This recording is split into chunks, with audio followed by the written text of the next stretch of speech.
None of us are born with the faith to move mountains. Our faith grows through time and trials. We follow the path of those who came before. Abraham, a man willing to sacrifice his own son to trust God's promise. Moses, a stuttering prophet whose obedience would lead a nation out of slavery. David, a giant-slaying child warrior who would be called a man after God's own heart. Our faith is built one step at a time, inspired by the legacy of those who had the faith to follow.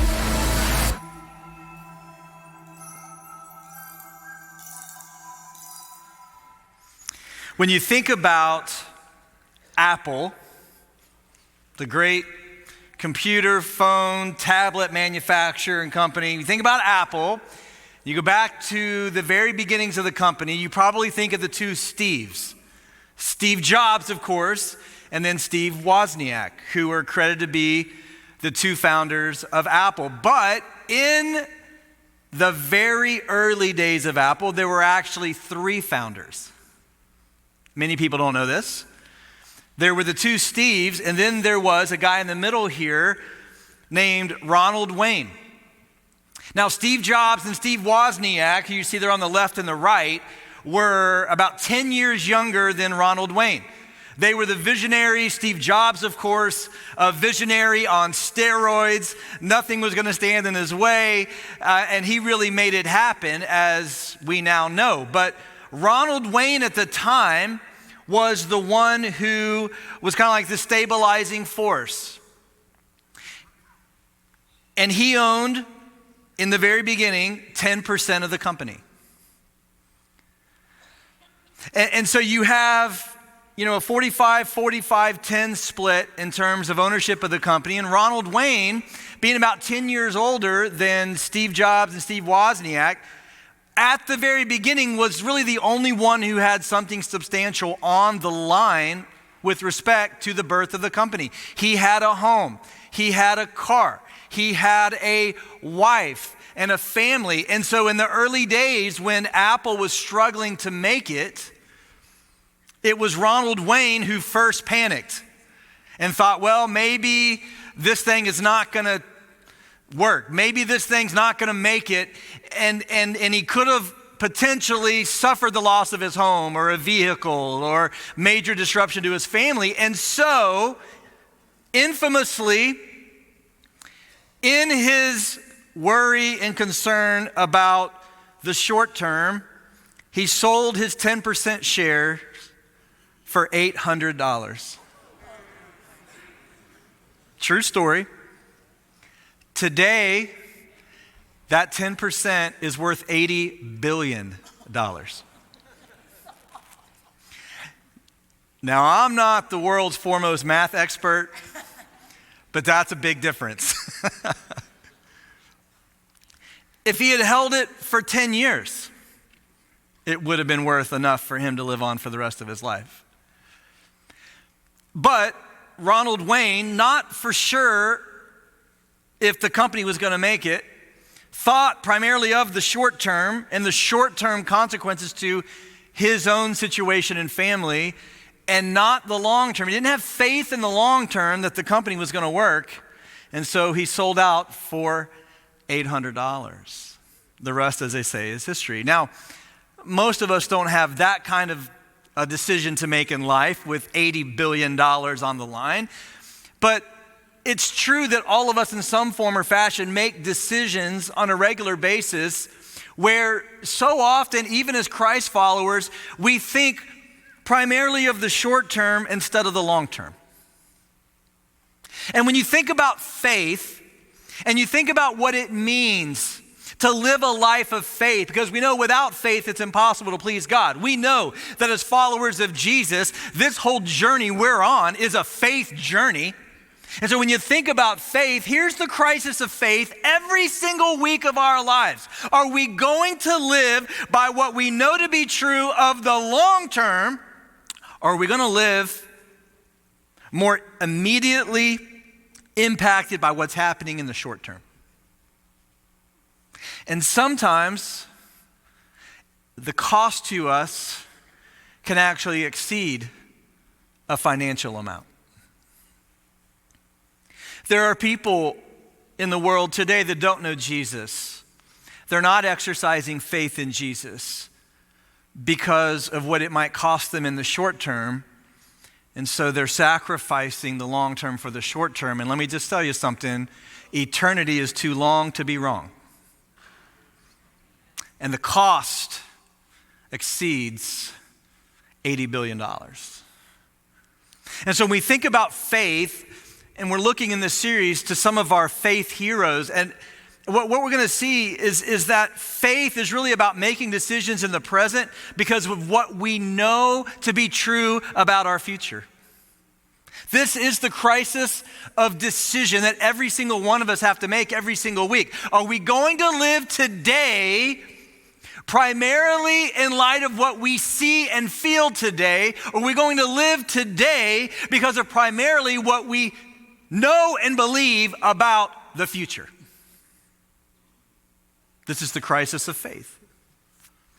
Now, today we're going to look at Moses, and we're going to see that in Moses' life, this crisis point was a big deal for him. The scriptures actually show us several examples where Moses has to make a pivotal decision about his present. And we see time and time again, he makes decisions concerning his present because of what he believes to be true about his future. Now, if you're new to the Bible, you're new to Israel's history, let me kind of break it down for you. What's happened in Israel's history, we've moved from Abraham that we talked about last week in his faith journey. Now, God began to multiply a people from Abraham's family. And now, many years later, as we get into the ministry of Moses, what we know to be true is that Abraham's nation, his family, if you will, his people are a large number of people. And through Joseph, they have landed, many of them, in Egypt. Joseph was a Jew, but also the prime minister of Egypt. And because of God's providence and Joseph's faithfulness, we know that there were many Jewish people living safely and securely and prosperously in Egypt. And so during the reign of Joseph and during the years where Pharaoh with Joseph was leading, the people of Israel prospered. But here's what happened. Joseph died. The Pharaoh he served died.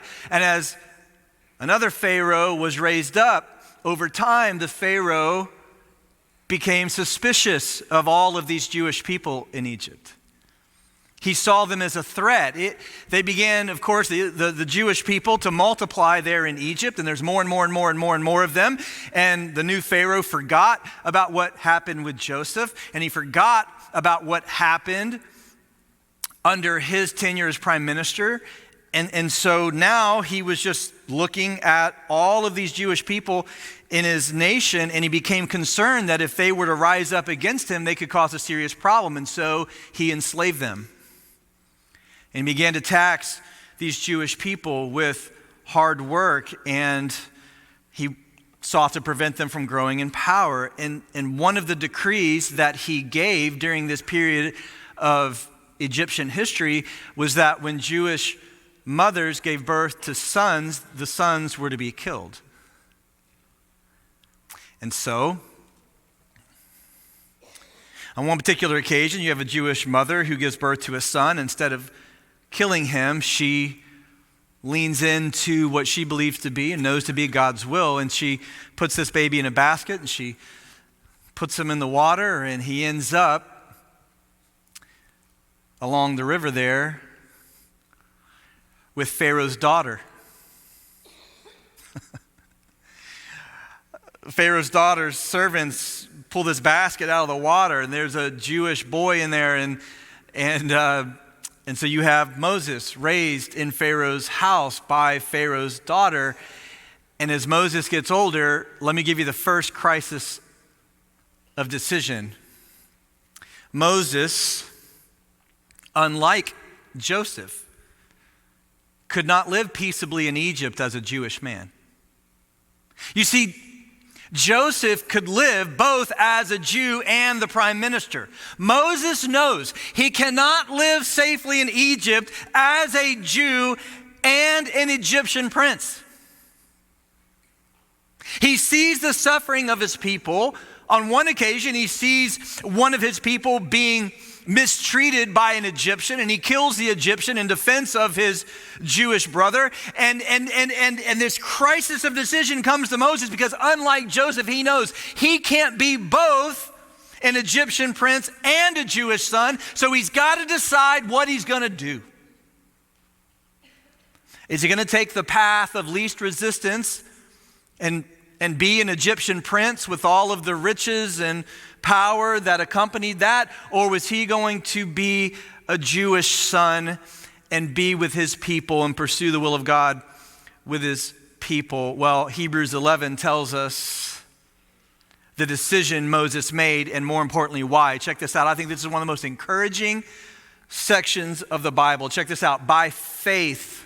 This wasn't an accidental decision. It wasn't like a flippant decision. No, Moses knew exactly what he was doing. By faith, Moses, when he had grown up, he refused to be called the son of Pharaoh's daughter, and he chose to suffer with the people of God rather than to enjoy the fleeting pleasure of sin. Now watch this. For he considered reproach for the sake of Christ to be greater wealth than the treasures of Egypt, since he was looking ahead to the reward. He wasn't going to sacrifice the long term for the short term. And more important to Moses was his identity as a Jewish son and the reward that awaits those who know and love God and faithfully serve him, than even all the treasures and riches of Egypt. And so Moses reaches a point where he could not be both an Egyptian prince and a Jewish son. And so by faith, he says, I'm going to be a Jewish son, and I'm going to live with my people, and I'm going to suffer the reproach of my people, the humiliation of my people, because I know that the reward that is to come through the grace of my God far surpasses what the riches of Egypt can afford me now. That is godly saving faith. Not sacrificing the long term for the short term, right? So let me give you a key takeaway here we see in Moses' life that I hope encourages you. Living by faith means that your future reward impacts your present reality. If you're wondering what it looks like to walk by faith, if you're wondering what it looks like right now, this week, to make an impact for Jesus, if you're wondering what it's like in your family, your marriage, your career, right, with your possessions and your treasures and your ambitions, right, if you're wondering what it looks like to live a life of faith, here's what it means. It means that your future reward shapes and impacts your present reality. That the decisions you make today, the way you live your life today, is influenced greatly by what you know to be true about your future. And Moses considered the reproach for Christ more valuable than the treasures of Egypt. Because can I give you something that's true but not often felt? Listen to me carefully. The pleasures of sin do not compare to the riches of heaven. Now let me be clear. There is pleasure in sin for a season. Some of you, I know some of you right now, you're like, there's no pleasure in sin. That is a horrible thing to say. Well, apparently you've never sinned.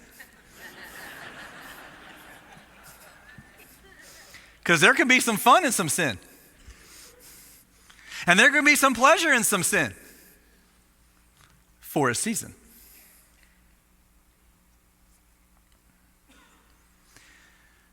But what's so amazing about Moses' faith is that he knows, even as a young man, that the seasonal pleasure of sin doesn't compare to the eternal riches of heaven. And that's what so many people in our world today don't understand. They think the immediate pleasures of sin are going to last forever. Let me tell you something, they don't. And so many people today, even Christ followers, sacrifice so much of their eternal reward. Some people will spend eternity in hell separated from God because of this. They can't get past the seasonal pleasure of sin, and they don't come to a place where they really believe that what God has for us in the future is better. The encouragement of Moses to us today is that he knew that. He knew that it was better to suffer now the reproach of Christ and the reproach of God's people than it was to sacrifice the eternal riches of heaven. And so here's what Hebrews 11 goes on to say about Moses. I love this. He says, so by faith, here's what he did. He left Egypt behind. He was a prince. He was raised by Pharaoh's daughter. He had it made. But he left it behind, not being afraid of the king's anger. For Moses, here's the key word now, persevered as one who sees him who is invisible. And by faith, he instituted the Passover and the sprinkling of blood so that the destroyer of the firstborn might not touch the Israelites. And by faith, they crossed the Red Sea as though they were on dry land. And when the Egyptians attempted to do this, they were drowned. Yes, Moses, by faith, left Egypt. By faith, he led his people out of Egypt. And all of this because not only did he consider the reproach for the sake of Christ to be greater wealth than all the treasures of Egypt, but he was willing to persevere in the reproach because he could see the God who is invisible. He believed in the God who is invisible. And instead of clinging to those things that he can see that are temporal in nature, he would cling to the God that you can't see who is eternal. And by faith, he persevered in that. Here's what's so cool.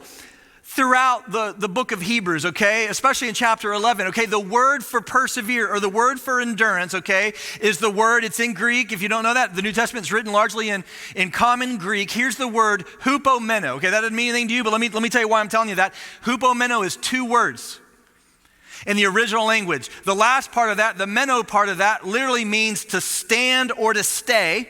Okay? And the hupo of the hupomeno is our English word hyper. So can I tell you what the author of Hebrews is telling us about Moses in his faith? That he was willing to hyper stand when the storms and the wind were pushing against him. He was willing to hyper stand. You know what it means for you and I to persevere? By faithfully walking with Jesus in this world, it means we're going to have to hyper stand through some storms, through some temptations. And we're going to have to live today in light of what we know is coming in the future, in light of who we know is coming and the reward that he will bring with him. To persevere or endure is to hyper stand, to hyper stay.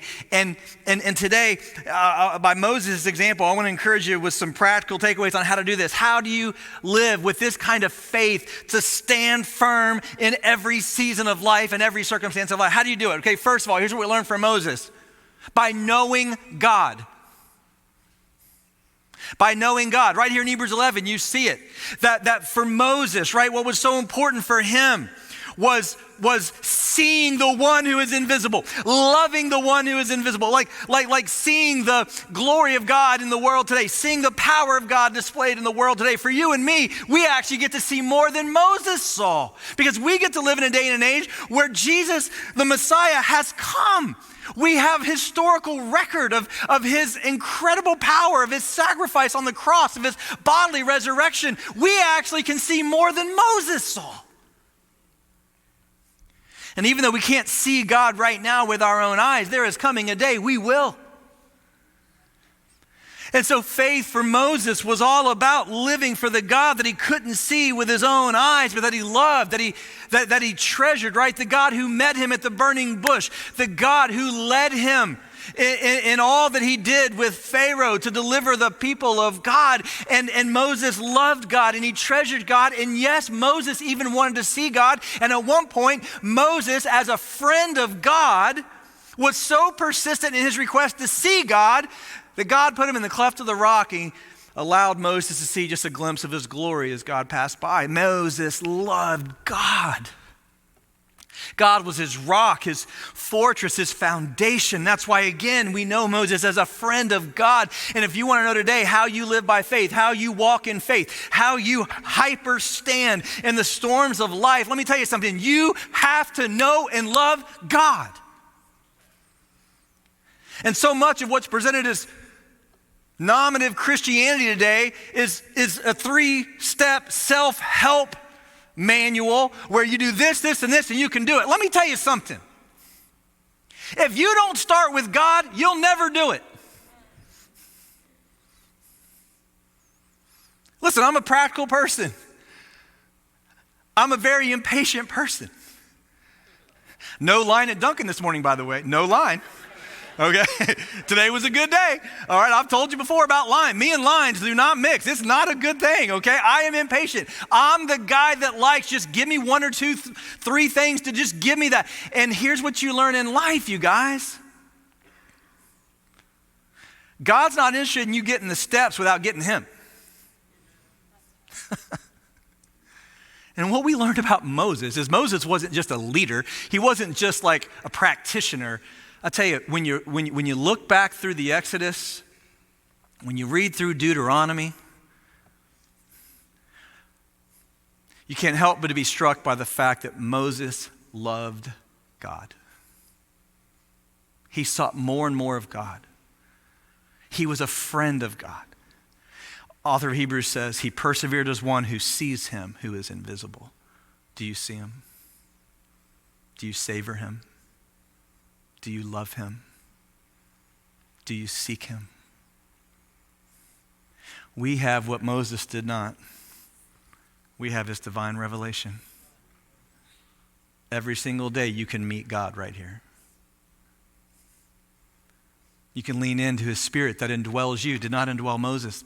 Post-Pentecost, his spirit lives in you if you're a follower of Jesus today. Do you seek him? Do you love him? Do you treasure him more than your earthly treasures? If you want to know how to walk by faith, here's what we learn in Moses. You got to love God. You got to know God. Here's what Moses told the children of Israel toward the end of his life. This is what we call the Song of Moses, by the way, in Deuteronomy 32. Let me just show you where it starts, okay? Moses said this, pay attention, heavens, and I will speak. Listen, earth, to the words from my mouth. Let my teaching fall like rain and my words settle like dew, like gentle rain on new grass and showers on tender plants. For I will proclaim the Lord's name. I will declare the greatness of our God, the rock. His work is perfect. All of his ways are just. He is a faithful God without bias. He is righteous and true. Man, Moses loved God. He treasured God. He knew God. And he sought to know him more and more and more all the days of his life. And I just want to encourage you today, wherever you are, whatever you're facing, if you want to grow your faith and you want to walk in faith and you want to live the best life you can ever live, which is the life of faith, let me tell you something. It starts with knowing God, with seeing and persevering in the one who is invisible, but faithful and true. So you have to know God. Okay, secondly, here's how God grows your faith. Not just through knowing him. Okay, this is not as fun. Through challenging circumstances. Yeah, see, nobody amen that. I knew that was coming. Yep, I knew that was coming. I hope you are inspired to know God more. Listen, that's where it starts. But knowing God is not all there is to grow your faith. Let me tell you what God will do in your life. He will bring about challenging circumstances. It was true of Abraham. It was true of Moses. Guess what we're going to see next week? True of David. God will bring about challenging circumstances to test your faith. You say, I don't like tests. Well, get over it. Because tests are coming. I don't like tests either. I'm more of a multiple choice true or false guy. Because it's always letter C, right? And then true and false, you're 50-50 chance. I mean, I'm going to pass that test, okay? Man, tests are going to come. Can I give you some of the tests that we see as God raised up Moses? It wasn't all flowers and parades and, sunshine. Here's what I'm trying to show you in this series. God is always working in your life to grow your faith. There'll never be a season of life where faith is not required of you. Can I say it this way? You'll never outgrow your need for faith. You're never going to get to an age or a stage where you say, God, I have arrived.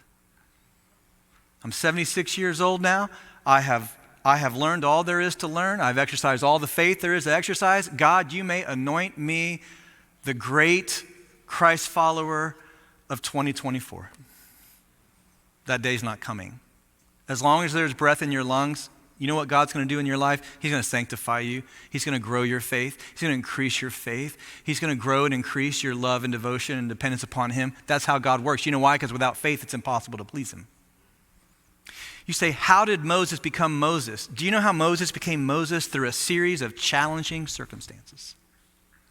Moses didn't wake up one day Moses. You know what Moses woke up one day as? An average, ordinary citizen.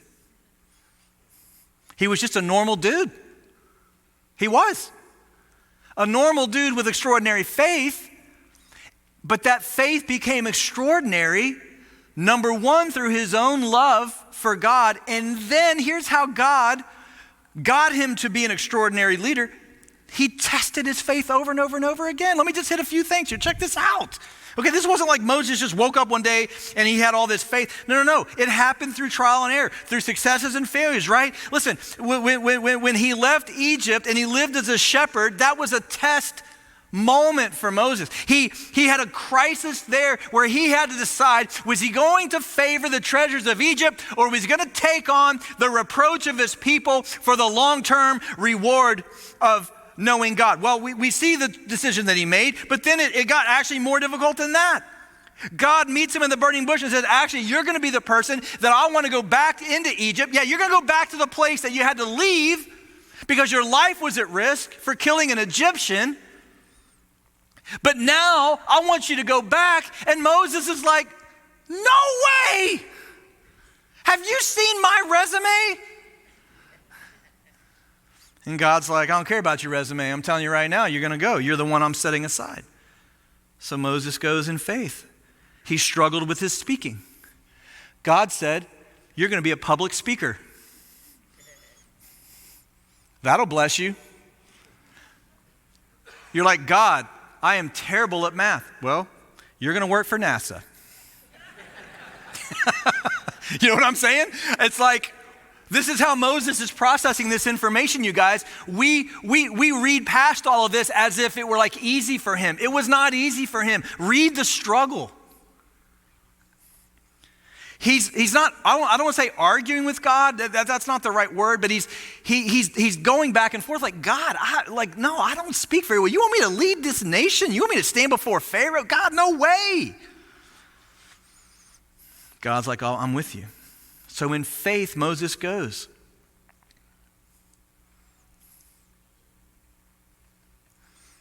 You know what happened when he went before Pharaoh? God's like, hey, let me give you the staff. Throw the staff on the ground. It becomes a snake. Moses is like, okay, I'm convinced. He goes, stands before Pharaoh. He's like, hey, Pharaoh, I know I don't talk so good. I'm not very eloquent, but let me tell you something. I got a word from the God of Israel. Okay, and I got a staff here. I'm telling you, you got to let us go worship. Just please let us go, because check this out, dude. Check out this staff. Boop! Becomes a snake. No doubt Moses is like, Pharaoh's like, I'm not impressed. Come here, boys. He gets some of his sage traps and whoop, we can do that too.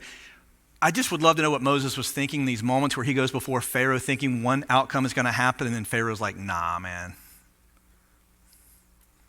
And do you remember all the times Moses had to go back to Israel? Oh, by the way, after Pharaoh had doubled their work and made it even more difficult, and then the Israelites leaders are like, Moses, what are you doing? Do you think that was a crisis of faith for him?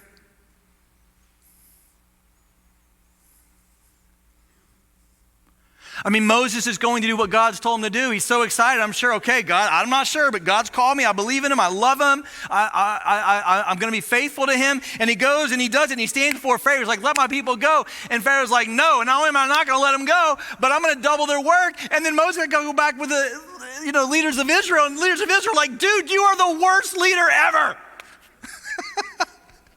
What are you doing to us? And Moses is like, okay, hang on, let me try it again. And he goes back again, and he comes back, and it's worse. I think I've worked with people like Moses. Have you ever worked with someone like Moses? Like they're that bad at their job, but they're like the boss's son or daughter. You know what I'm saying?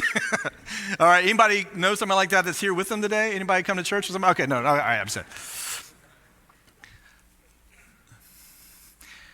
It wasn't easy. Every step along the way, God's growing his faith. He leaves Egypt. They're marching out. Surely then Moses was like, okay, God, I see your favor here. They run up against the Red Sea and they're trapped. Again, Moses, dude, you are the worst. God parts the Red Sea. They walk on dry ground. They get into the wilderness, they're walking to the promised land, no food. God provides food. Eventually it's not good enough for the people. The people argue and grumble. And it's just all of these situations, you guys. Do you see Moses' life wasn't easy, but God put him in situations where faith was required through both. We see his successes and his failures. God's growing his faith so that when he gets to the point where he leads his people out of Egypt, he leads his people through the wilderness. When he gets to the end of his life, Moses was a man of tremendous faith, a tremendous leader. Hebrews 11, highlighting him as one of our heroes. You say, how did Moses get there from an ordinary shepherd to the leader of Israel? And let me tell you something, through a series of challenging circumstances. Because faith is like a muscle and it gets stronger with resistance. And I don't know what you carried into this room with you today, what challenges you're facing today, or you faced yesterday, or you'll face tomorrow. But I know this, the life of faith means that you've got to love God and seek to know God. And it also means that you've got to continue to live by faith in the moments of great challenge. Because God uses challenging circumstances to grow your faith. That was true of Abraham. It was true of Moses. The Abraham who was prepared to lower the knife against his son Isaac is not the same Abraham that lied about his wife in Egypt. God used challenging circumstances to grow their faith. And I can tell you in my life, looking back over 25 years of ministry, there are so many situations I was in years ago where I questioned God, and maybe I failed or I struggled or I responded poorly, and just situations at the time where I was hurt or confused or frustrated. And now looking back with the benefit of time, I can see so very clearly how these circumstances and challenges and trials and difficulties were preparing me for what is happening today. I can see it. And God's going to grow your faith at times through blessing, and he's also going to grow your faith through challenging circumstances. And so here's my question for you. What are you doing right now in your life that requires faith? Are you always looking for the easy way out? Are you always looking just for the easy road? Let me ask you this. What are you doing right now in your life that requires faith? What circumstances in your life right now have you on your knees asking for God to intervene? Maybe it's in your generosity and really trusting God with your tithe. Maybe it's with serving him, or maybe it's with sharing your faith or inviting someone to church or to one of our Christmas events. Maybe it's with your own personal integrity, and maybe you need putting some safeguards in your life that might, embarrass you, but that might also secure that you're walking pure and holy with Jesus. What is it in your life right now where you're making some decisions and you're taking on some actions where faith is required? Where you're asking God to intervene, where you're saying, God, if you don't intervene here, this ain't gonna happen. Because without faith, it's impossible to please God. You see, God grows our faith first and foremost through our desire to know him and treasure him and seek him, and then secondly through challenging circumstances. I just want to encourage you today, you're going to have to navigate seasons of life that are challenging. But the third aspect of this how he grows your faith, okay, is future glory. Oh man, knowing God, challenging circumstances, but then being ever mindful of the future glory that awaits all of us that know and love Jesus. You see, living by faith means that your future reward impacts your present reality. One more time, Hebrews 11:26. For Moses considered the reproach for the sake of Christ to be greater wealth than the treasures of Egypt, because he was looking ahead to a reward. Are you doing that today? You see, when we think about endurance and we think about hyper-standing in the challenges that we face and walking by faith and really honoring God and really, I believe, living the best life there is to live. Well, listen, there's got to be a third aspect of this where we are looking forward in faith to the future glory that awaits us, because our faith and our obedience is not in vain. And so here's the thing, here's a principle. Listen, you're only as durable as the thing you love most. You're only as durable as the thing you love most in life. And if you love someone or something that lasts forever, then you'll live forever. You'll endure forever. But if you love and live for something that's temporal, you won't make it. You see, if your center of value is your health, your spouse, your child, your political party, your income, your career, your social status, you will not hyper stand in the storms of life, because you are only as durable as what you love most. And if what you love most is something temporal or someone temporal, you won't make it. Here's what Moses teaches us. True faith is weighing what God delivers more than what the world dangles. That your present reality has to be shaped by your future reward. That your faith in the present will be rewarded by your God in the future. It's worth it.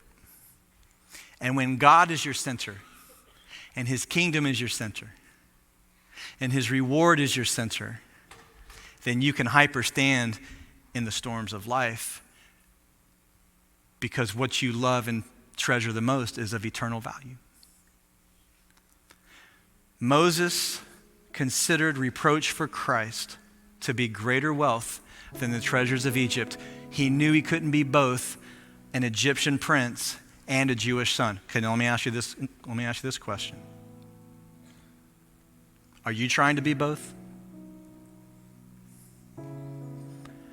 You know what I think is true of all of us at some point? You know, we're trying to be both Egyptian princes and Jewish sons. We're trying to love the things of the world and love the God who made the world. We're trying to love the things of the world and tether our identity to the things of the world and still try to love God who's given us his son. You can't do both. You can't be both an Egyptian prince and a Jewish son. You're going to have to choose. What do you want to be today? Do you want to be a person that finds his or her identity, who centers his or her life and the things and the pleasures and the pursuits of this world? Or do you want to be a person that centers your life on the goodness and the grace of God, on the salvation of Jesus, on the eternal life that he brings, on the eternal reward that is yours? You can't have both. You got to decide today. How are you going to live your life? What I'm trying to encourage you with and hopefully inspire you with today is that when you live your life by faith, here's what it means. It means that over time, God's going to grow you faith like a muscle, stronger with resistance, to where he's preparing you for this eternal reward that he has set aside for you in your Savior. But it means that you've got to consider reproach for Christ as of greater value than what this world can give you. So don't be a person that sacrifices the $80 billion that's awaiting you in eternity for the $800 that the world can give you right now. Are you with me? Because what Jesus has for you is far greater and far better. Not always easy. He's growing you. He's preparing you. But our future reward is secured by a better Moses who leads us out of the wilderness of our sin, who secures our salvation through his own blood. So that Hebrews 12, right after we talk about Moses, the author says this, we have such a large cloud of witnesses surrounding us. So let's lay aside every hindrance and the sin that so easily ensnares us. Let us run with endurance. Are you ready to hyperstand? To hyperstay the race that lies before us? Watch this, keeping our eyes on Jesus, not Moses, Jesus. For he is the source and the perfecter of our faith. For the joy that was set before him, he endured the cross. Jesus made the decision on the cross to submit to the will of the Father, to secure the salvation of those who believe, despising its shame, and now he sits at the right hand of the throne of God.